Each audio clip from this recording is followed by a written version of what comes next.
ಸುಖ ಸಂಸಾರಕ್ಕೆ ಹೆಂಡತಿಯಲ್ಲಿ ಕೆಲವು ಗುಣಗಳಿರಬೇಕು. ಆ ಗುಣಗಳು ಹೆಂಡತಿಯಲ್ಲಿದ್ದರೆ ಗಂಡ ಹೆಂಡತಿ ಸ್ವರ್ಗಕ್ಕೆ ಕಿಚ್ಚು ಹಚ್ಚುವುದೆನ್ನುವುದರಲ್ಲಿ ಎರಡು ಮಾತಿಲ್ಲ. ಒಳ್ಳೆಯ ಹೆಂಡತಿಯ ಮೂಲ ಗುಣವೆಂದರೆ ಹೆಂಡತಿಯು ತನ್ನ ಗಂಡನನ್ನು ಅವನ ತಾಯಿಯಂತೆ ನೋಡಿಕೊಳ್ಳಬೇಕು, ಸಹೋದರಿಯಂತೆ ಪ್ರೀತಿಸಬೇಕು.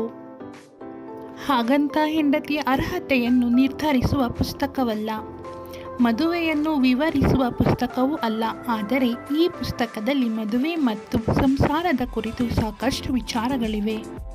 ಹೆಂಡತಿಯೊಂದಿಗೆ ಯಶಸ್ವಿ ದಾಂಪತ್ಯ ಜೀವನ ನಡೆಸುವ ಪುರುಷನಿಗೆ ಸಮಾಜದಲ್ಲಿ ಸೂಕ್ತ ಸ್ಥಾನಮಾನವನ್ನು ಕೂಡ ಸಿಗುತ್ತದೆ.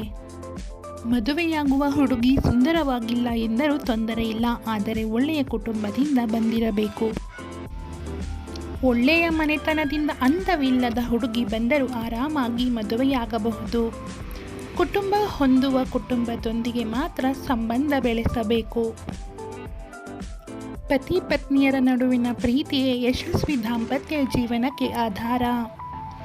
ಹೆಂಡತಿಯ ನಿಜವಾದ ಸಂತೋಷವು ಪತಿಗೆ ಮಾಡುವ ಸೇವೆಯಲ್ಲಿ ಅಡಗಿದೆ ಮತ್ತು ಹೆಂಡತಿಯನ್ನು ಪ್ರೀತಿಸುವುದು ಗಂಡನ ಕರ್ತವ್ಯ. ಪ್ರಾಮಾಣಿಕ ಹೆಂಡತಿ ಯಾವಾಗಲೂ ಗಂಡನ ಯಶಸ್ಸಿನ ರಾಯಭಾರಿ. ಹೆಂಡತಿಯು ತನ್ನ ಗಂಡನನ್ನು ಪ್ರೀತಿಸಬೇಕು ಮತ್ತು ಯಾವಾಗಲೂ ಸತ್ಯವನ್ನು ಮಾತನಾಡಬೇಕು. ಹೆಂಡತಿಯ ಇಂತಹ ನಡವಳಿಕೆಯು ಕುಟುಂಬದಲ್ಲಿ ಸಂತೋಷವನ್ನು ತರುತ್ತದೆ. ಹೆಂಡತಿಯು ತನ್ನ ಗಂಡನ ಒಪ್ಪಿಗೆಯೊಂದಿಗೆ ಮಾಡುವ ಪ್ರತಿಯೊಂದು ಕೆಲಸವೂ ಅವರ ಜೀವನ ಮತ್ತು ಕುಟುಂಬಕ್ಕೆ ಪ್ರಯೋಜನಕಾರಿಯಾಗಬೇಕು. ಒಳ್ಳೆಯ ಹೆಂಡತಿ ಎಂದಿಗೂ ಜಗಳವಾಡುವುದಿಲ್ಲ. ಹೆಂಡತಿ ತನ್ನ ಪತಿಯೊಂದಿಗೆ ವಿನಾಕಾರಣ ಜಗಳವಾಡಬಾರದು. ಪರಿಸ್ಥಿತಿಗೆ ಅನುಗುಣವಾಗಿ ಗಂಡನ ಸೇವೆ ಮಾಡುವ ಹೆಂಡತಿಯರು ಸುಂದರವಾಗಿಲ್ಲದಿದ್ದರೂ ಗಂಡನ ಪ್ರೀತಿಯನ್ನು ಸಂಪೂರ್ಣವಾಗಿ ಗಳಿಸಿರುತ್ತಾರೆ. ಒಳ್ಳೆಯ ಹೆಂಡತಿ ಬುದ್ಧಿವಂತಳಾಗಿರಬೇಕು ಮತ್ತು ಪ್ರಾಮಾಣಿಕಳಾಗಿರಬೇಕು. ತುಂಬ ಪ್ರೀತಿಸುವ ಮತ್ತು ಪ್ರಾಮಾಣಿಕಳಾಗಿರುವ ಹೆಂಡತಿಯನ್ನು ಪಡೆಯುವ ಪತಿ ಅದೃಷ್ಟ ಮಾಡಿರುತ್ತಾನೆ.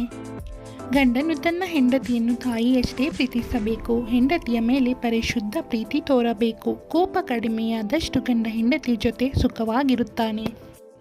ಗಂಡನೊಂದಿಗೆ ಹೊಂದಿಕೊಂಡಿದ್ದರೆ ಗಂಡ ಈ ಜಗತ್ತಿನಲ್ಲಿ ಏನನ್ನು ಬೇಕಾದರೂ ಸಾಧಿಸುತ್ತಾನೆ.